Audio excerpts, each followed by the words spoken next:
Usted recordará que el pasado 12 de noviembre el gobierno federal ingresó una propuesta de modificación a la Ley Federal del Trabajo y otras leyes asociadas para desaparecer la figura de la subcontratación u outsourcing de trabajadores.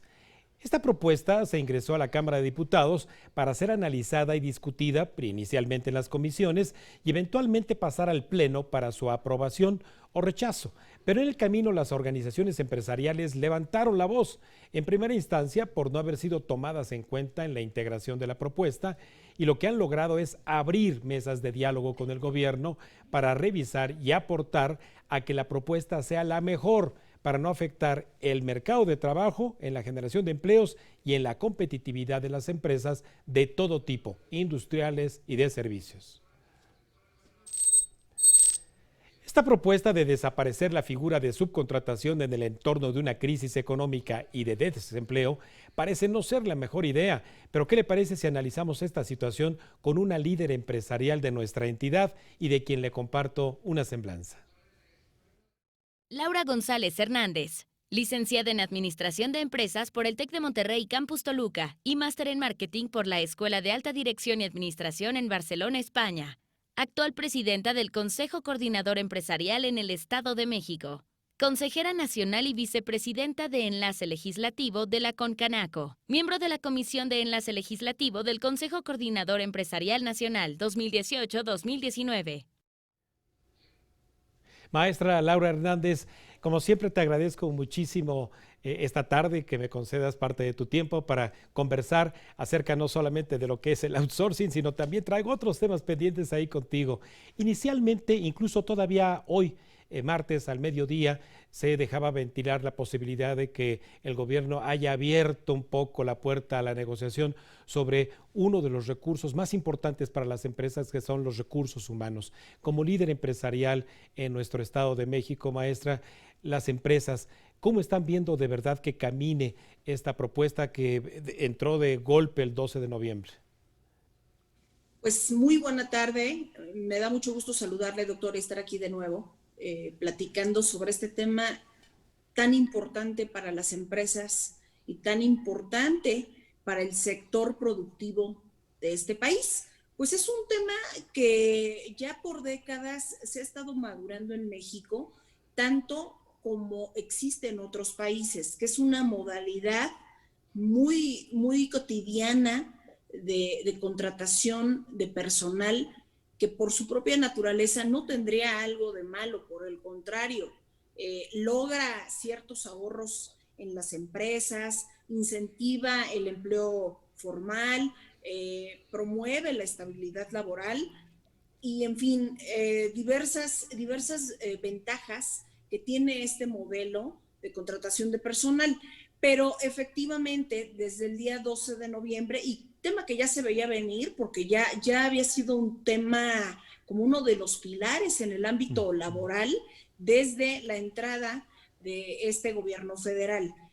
Sin embargo, dado cómo se dio en los últimos meses el tema de las negociaciones, el que se permitió a las cúpulas empresariales participar de las mesas de opinión dentro de el Congreso Federal, pues pensábamos que en verdad se iba a tomar en cuenta la opinión del sector productivo, porque no solamente el empresarial, también el sector sindical, etcétera, estuvieron participando. Y bueno, pues la gran sorpresa fue esta iniciativa que rompía con todo lo que se había trabajado en los últimos meses.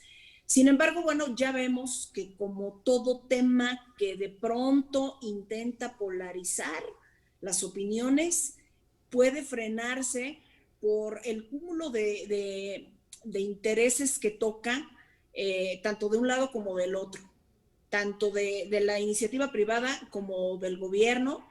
Y no hablo de intereses malos, más bien son los temas que se tienen que defender por su naturaleza, tanto en el gobierno como en la iniciativa privada. Y en este caso, pues no es un tema sencillo, y no es un tema sencillo por la cantidad de personas implicadas en este sistema o en esta modalidad de contratación.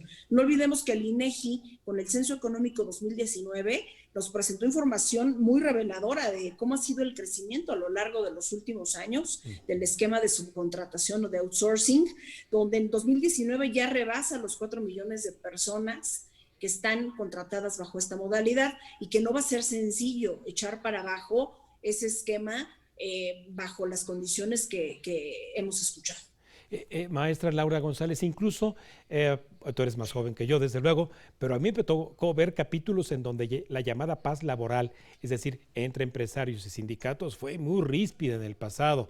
Este año de una crisis inédita, créeme que para mí fue tremendamente sorprendente ese clima de paz laboral entre empresarios y trabajadores. Y ahora, obviamente, ¿cómo termina el año ese clima de relaciones entre empresariado y trabajadores?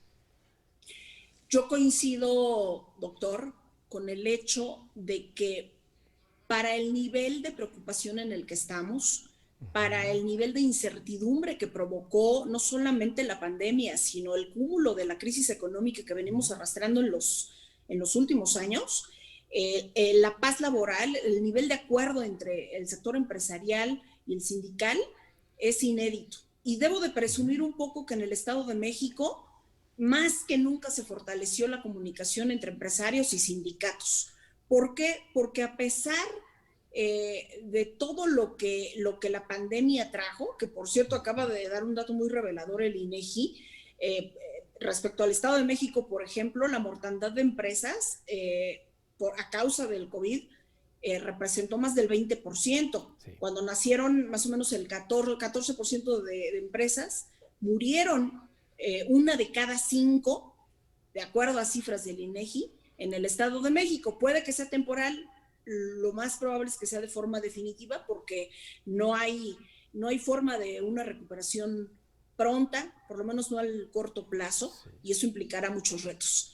Y sobre ese tema, bueno, pues tal vez debió ser mucho más grande el nivel de conflictos laborales, y en este momento no es así. Hubo mucho acuerdo, tal vez ahí la intervención del ámbito gubernamental a nivel estatal, que también estamos en medio de una migración de este tema, de las juntas de conciliación hacia los tribunales laborales, pudo haber afectado también, y no es el caso. La verdad, la comunicación se mantiene muy fluida, muy constante, muy de acuerdos, y bueno, pues este es otro tema, el outsourcing es otro tema que vuelve a poner en la mesa de los grandes temas del país la posibilidad de que esa comunicación pudiera no ser tan buena por muchos motivos. Pero seguimos defendiendo la postura desde nuestro sector.